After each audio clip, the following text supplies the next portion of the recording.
சரி, கொஞ்சம் வெயிட் பண்ணுங்க. நான் இத சைன் பண்ணி கொடுத்துடுறேன். நீங்க வேற ரொம்ப நேரம் வெயிட் பண்ணிட்டு இருக்கீங்க. அம்மா கையெழுத்து போடாதீங்கம்மா.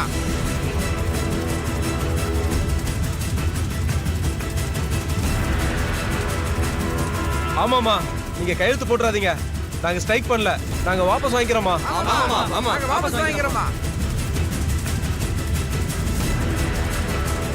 நாங்க ஆர்டர் நல்லபடியா முடிச்சு கொடுத்துறோமா. நீங்க கையெழுத்து போடாதீங்கம்மா. ஆமாமா.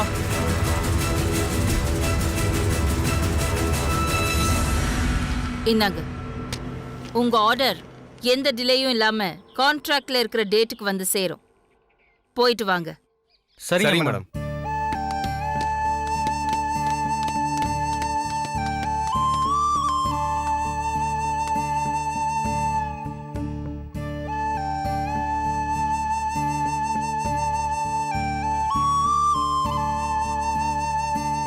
உங்க 3 டீம்ல யார் நம்பர் 1, யார் நம்பர் 2, யார் நம்பர் 3ன்னு கேட்டீங்கல்ல. நான் உங்களுக்குள்ள எப்பவாவது பாராபட்சம் பார்த்திருக்கேனா? அப்படி இருக்கும்போது உங்களுக்குள்ள எதுக்காக இப்படி ஒரு ஈகோ வந்துச்சு? இது பாருங்க, உங்களுக்குள்ள ஈகோ இல்லாம இருந்தா நாம தான் நம்பர் 1. அத புரிஞ்சுக்கோங்க. புரிஞ்சுதா?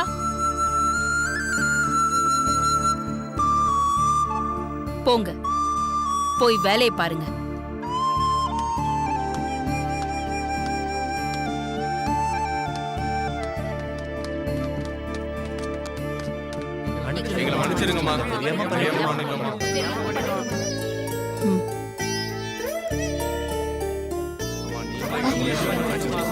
ஐயோ, என்னது என்கிட்ட போய் மன்னிப்பெல்லாம் கேட்டுக்கிட்ட? அம்மா உங்களை மன்னிச்சா போதும். போங்க, போய் வேலையை பாருங்க.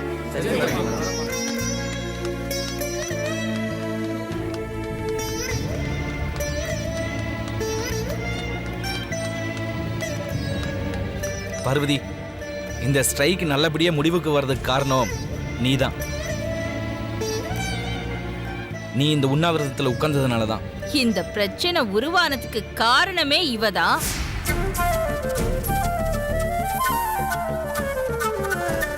இந்த பிரச்சனை முடிவுக்கு வந்தது இந்த பார்வதியால இல்ல. இத பார், குட்வில் அம்பாசிடரா நீ இன்னும் கத்துக்க வேண்டியது நிறைய இருக்கு.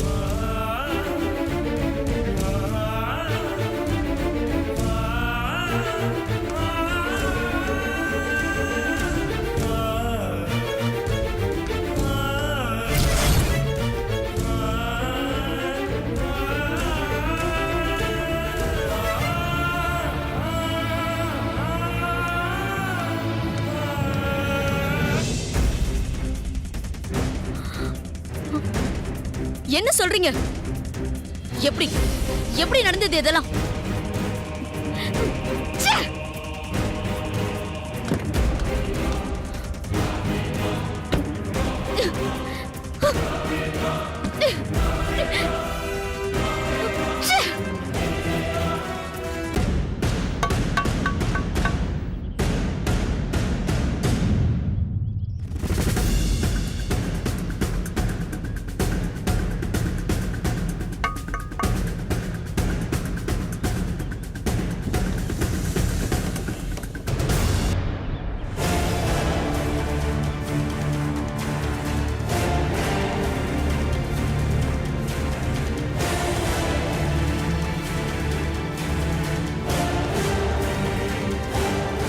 என்ன, நான் உன் முகத்துல பூசின கரிய தொடச்சிட்டு இருக்கியா? இன்னும் இந்த பந்தாவா உட்காந்துருக்க? காரை விட்டு இறங்குடி. என்கிட்ட நீ எவ்வளவோ பேச்சு பேசின, இப்ப நான் உன்கிட்ட கொஞ்சமா பேசணும். வா, இறங்கு.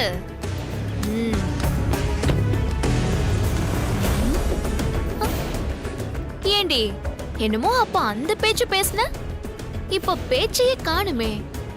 வாயடிச்சு போய் நிக்கிற, இப்ப பேசு. நான் தான் சொன்னேன்ல, கெடுதல் நினைக்கிற உனக்கு அத செய்ய முடியுங்கிற நம்பிக்கை இருக்கும்போது நல்லது பண்ணணும்னு நினைக்கிற என்னால அத செய்ய முடியாதுன்னு நீ எப்படி நினைக்கலாம்? எப்படி முடிச்சு காட்டணும் பாத்தியா? நல்லவங்களுக்கு ஆண்டவன் எல்லா கதவையும் சாத்தி வச்சாலும் ஏதாவது ஒரு ஜன்னலையாவது திறந்து வைப்பான். ஹம். ஆனா கெடுதல் நினைக்கிறவங்களுக்கு எல்லா கதவையும் திறந்து வச்சாலும் காலையும் கையையும் கட்டி போட்டுருவான். இத்தனை நாளா நீ அம்மா கிட்ட தான் தோத்து போயிட்டு இருந்த, ஆனா இப்போ என்கிட்ட தோத்து போய் நின்னுட்டு இருக்க. இது ஆரம்பம் தான்.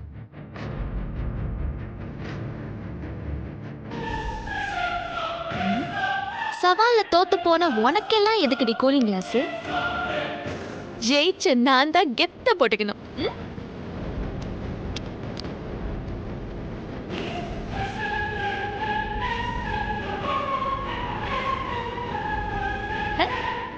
எப்படி நல்லா இருக்கா? நான் பாக்குறேன். இனிமே சவால் விடுறதுக்கு முன்னாடி நல்லா யோசி. வரட்டுமா?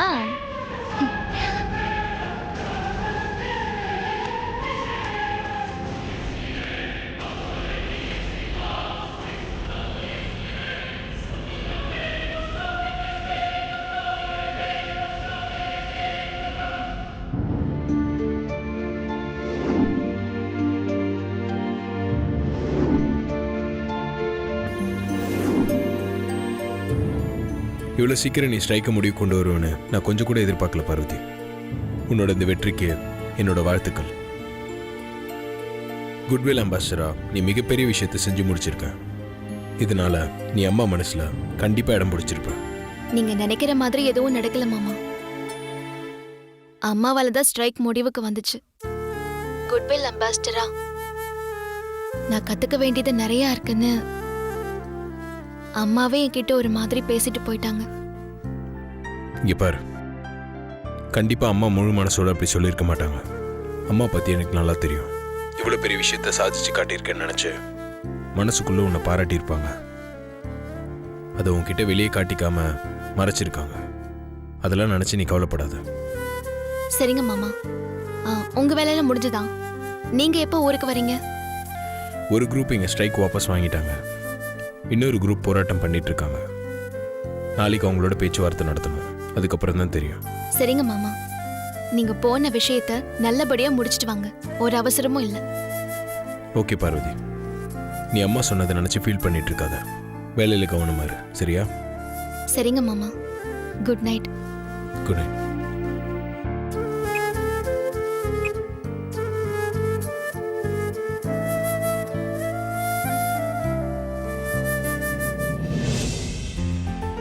ஐசே, அண்ணி அசத்திட்டாங்கல்ல? ஆமா அருண், இதெல்லாம் நான் கொஞ்சம் கூட எதிர்பார்க்கல. ஸ்ட்ரைக் விஷயத்துல பார்வதியோட மூவ் பாராட்டப்பட வேண்டிய விஷயம். ஆனா ஐசே, ஸ்ட்ரைக் அவ்வளவு சீக்கிரமா முடியாது. அதனால அம்மா அண்ணி மேல கோவம் வெறுப்பும் காட்டுவாங்கன்னு நினைச்சு பயந்துட்டே இருந்தேன். ஆனா அண்ணி உண்ணாவிரதுங்கிற விஷயத்த அழகா கையில எடுத்து அந்த விஷயத்த ஸ்மூத்தா ஹேண்டில் பண்ணி முடிச்சிட்டாங்க. பார்வதி அண்ணி ரியலி கிரேட்.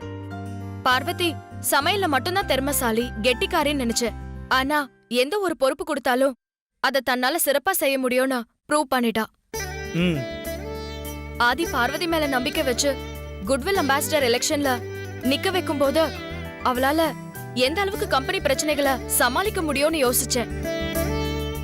ஆனா ஸ்ட்ரைக் விஷயத்துல ஆதி இல்லாம இப்படி திறமையா ஹேண்டில் பண்ணதை நினைக்கும் போது ரொம்ப ரொம்ப சந்தோஷமா இருக்கு அருண். ஆமா ஐசே, எனக்கு உன்ன மாதிரி ரொம்ப சந்தோஷமா இருக்கு. அதனால தான் இந்த சந்தோஷத்தை செலிப்ரேட் பண்றதுக்காக ஃப்ரெண்ட்ஸுக்கு பார்ட்டி ஏற்பாடு பண்ணியிருக்கேன். நான் போயிட்டு வந்துட்டுமா? அப்படிலாம் பார்க்காத ஐசே. இப்பெல்லாம் சின்ன சின்ன விஷயத்துக்கு எல்லாரும் பார்ட்டி செலிப்ரேட் பண்றாங்க. அண்ணி எவ்வளவு பெரிய விஷயத்த சக்சஸ்ஃபுல்லா முடிச்சிருக்காங்க. அந்த விஷயத்த ஃப்ரெண்ட்ஸ் கிட்ட பெருமையா சொன்னா, ஏய் சூப்பர்ரா, அப்ப நீ கண்டிப்பா பார்ட்டி கொடுத்தே ஆகணும் அப்படின்னு ஃப்ரெண்ட்ஸ் கேட்டாங்களா. நானும் மாட்டேன்னு சொல்ல முடியலையா, ஓகேன்னு சொல்லிட்டேன். இப்ப நீங்க மட்டும் பர்மிஷன் கொடுத்தீங்கன்னா பார்ட்டியே என்ஜாய் பண்ணிட்டு வந்துருவேன். இப்ப என்ன, உனக்கு குடிக்கணும் அப்படிதானே? ஆஹா, சாச்சா அப்படிலாம் இல்ல. குடிச்சா நல்லா இருக்கும். குடிச்சாதான் பார்ட்டியை செலிப்ரேட் பண்ண முடியுமா? டெஃபினெட்லி. வேற வழியில செலிப்ரேட் பண்ண முடியாதா? குடிச்சா அப்படியே கொஞ்சம் கிக்கேறும். அது ஒரு ஜாலியான ஒரு சந்தோஷம் ஐசே. ப்ளீஸ் ஐசே, நான் குடிச்செல்லாம் மட்டக்கிட்டலாம் ஆக மாட்டேன். சும்மா அப்படியே அவங்களுக்காக ஒரு கம்பெனி மட்டும் கொடுத்துட்டு வீட்டுக்கு சமத்து புள்ளையா நான் வந்துடுவேன். பர்மிஷன் கூட. குடிச்சா மட்டும்தான் கிக் ஏறுமா? கிக் ஏறதுக்கு வேற விஷயம் எதுவுமே இல்லையா? கிக்கறதுக்கு வேற ஒரு விஷயம்னா ஐசே அதெல்லாம் ரொம்ப ரொம்ப டேஞ்சரு. உன் அருண் மாமா அப்படிலாம் பண்ண மாட்டேன். இது மட்டும் போதும். நீங்க பர்மிஷன் கொடுத்தீங்கன்னா போயிட்டு வந்துருவேன். கிக் விஷயம்னா அது மட்டும்தான் உனக்கு தெரியுமா? வேற எதுவும் தெரியாதா? வேற எதுல கிக் ஏறணும்னு தெரியலையே. என்னவா இருக்கும்? நீ சொன்னதெல்லாம் இல்லாம உனக்கு கிக் வர வைக்க எனக்கு தெரியும். ஆனா அதுக்கு நீ இங்க இருக்கணும். நான் சொன்ன விஷயத்துல எல்லாம் தாண்டி வேற எதுல கிக் இருக்கும் ஒண்ணுமே புரியலையே. மண்ட மண்ட. தேங்க்யூ.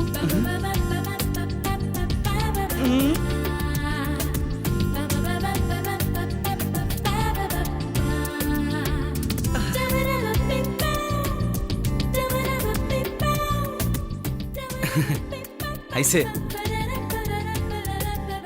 ஐசே இந்த நேரத்துல எவன்டா இவனுங்க வேற நேரங்காலம் புரியாம. ஒரு நிமிஷம் ஐசே சொல்லுடா. டேய் மச்சான், பார்ட்டி கன்ஃபார்ம் தானே? நீ வரல? பார்ட்டி எல்லாம் கன்ஃபார்ம் தான். ஆனா சரி, நான் கலந்துக்க மாட்டேன். நீங்களாம் போய் என்ஜாய் பண்ணுங்க. பில்ல நானே செட்டில் பண்ணிடுறேன். ஓகே? என்ன மச்சான், உன்னை விட்டுட்டு நாங்க எப்படா செலிப்ரேட் பண்றது? டேய் புரிஞ்சுக்கங்கடா. பார்ட்டியை நான் வீட்லயே செலிப்ரேட் பண்ணிக்கிறேன். நீங்க அங்க எல்லாரும் செம்ம என்ஜாய் பண்ணுங்கடா. சரியா? டேய் உன்னை ஏய் விட்டு போன வைடா ராஸ்கல். ஐசு அப்படியே இரு, லைட் ஆஃப் பண்ணிட்டு வந்துடுறேன்.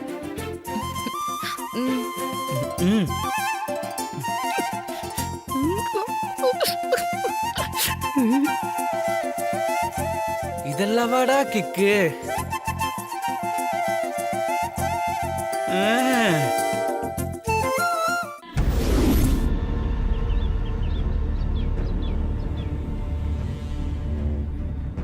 ஸ்ட்ரைக் பெருசாகும், அதனால அகிலாண்டேஸ்வரோட பேரு புகழ் எல்லாம் டேமேஜ் ஆகும் நினைச்சா அப்படி எதுவுமே நடக்காம போயிடுச்சாண்டி. நானும் அதே தானே எதிர்பார்த்துட்டு இருந்தேன். ஆனா இப்ப கூட பாரு, அந்த சமையல்காரி தான் ஸ்ட்ரைக்க முன்னாடி உட்காந்து நல்லபடியா முடிச்சு வச்சிருக்கா.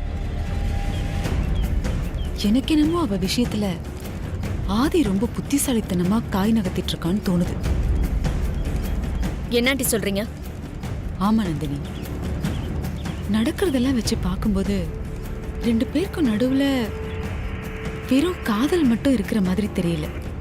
அதை தாண்டி அவங்க கல்யாணம் பண்ணிருப்பாங்கன்னு சந்தேகமா இருக்கு. என்னாண்டி இப்படி ஒரு குண்டு தூக்கி போடுறீங்க? ஆமா, எதை வச்சு நீங்க ஆதியும் பார்வதியும் கல்யாணம் பண்ணிக்கிட்டாங்கன்னு சொல்றீங்க?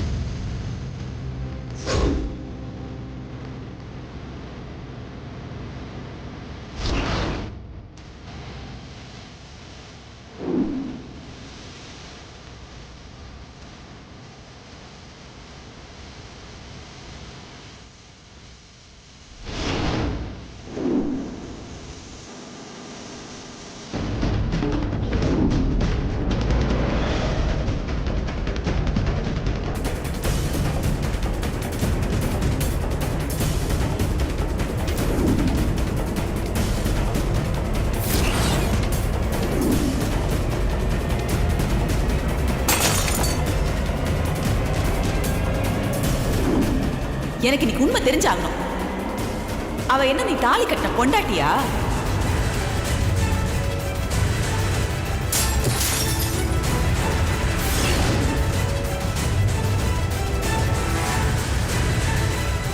அதுக்கும் மேல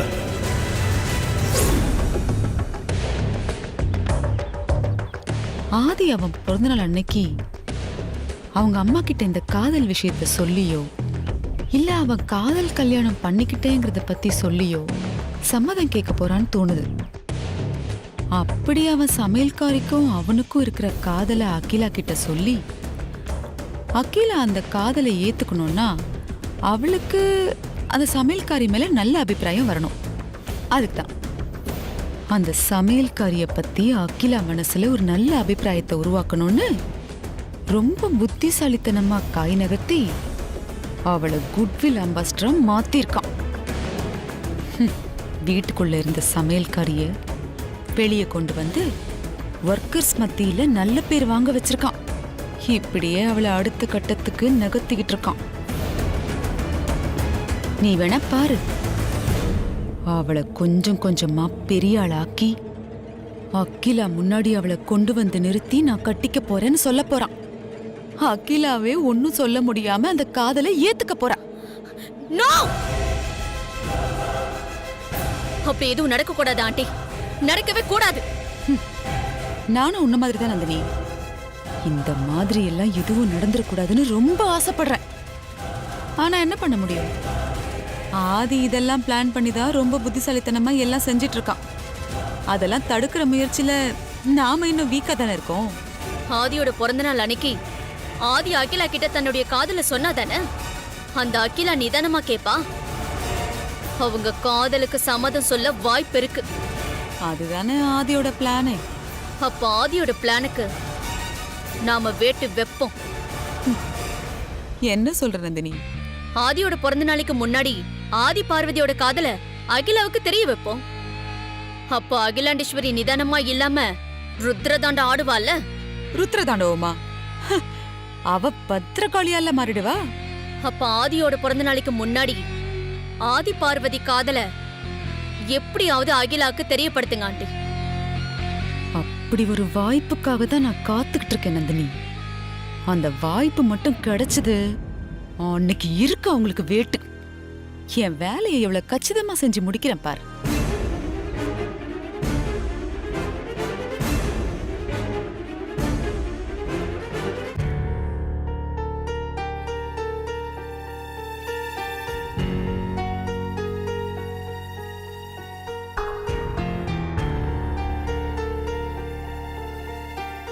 அப்பா, என்னடா தப்பு பண்ணும்போது அதுக்காக கோச்சிட்டு திட்டுற நீங்க சரி பண்ணும்போது பாராட்டணும்லப்பா.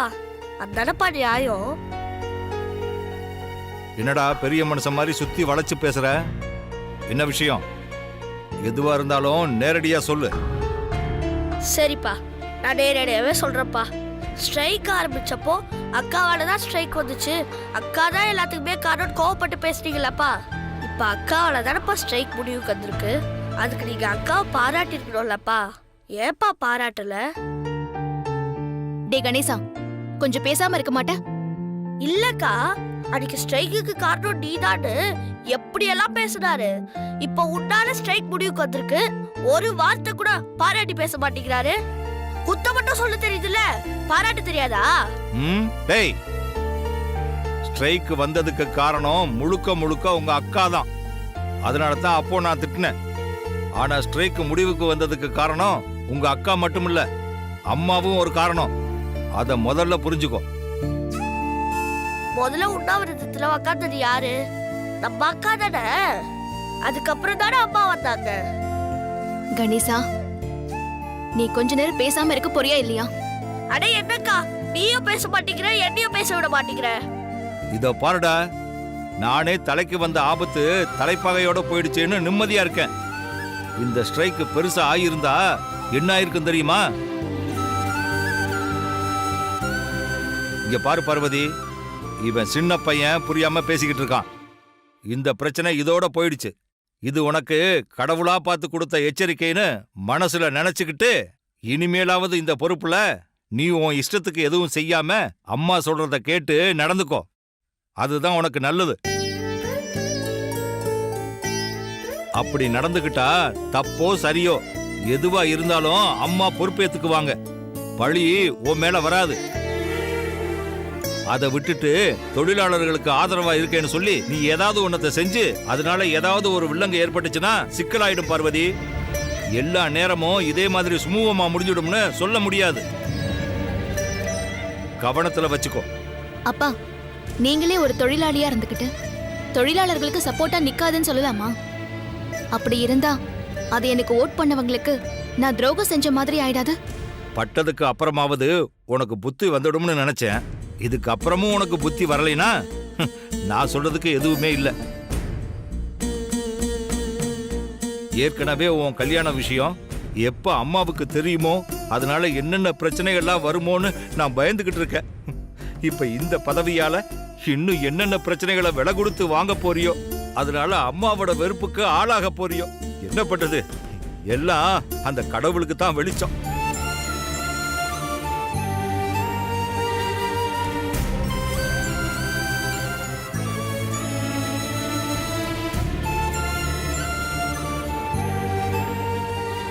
அக்கா, அப்பா எப்பவுமே இப்படி நெகட்டிவா யோசிப்பாரு, நெகட்டிவா பேசுவாரு. நீ இதெல்லாம் மனசுலயே வச்சுக்காதக்கா. மாமா யோசிக்கிற மாதிரி எப்பவுமே பாசிட்டிவாவே யோசிக்கா.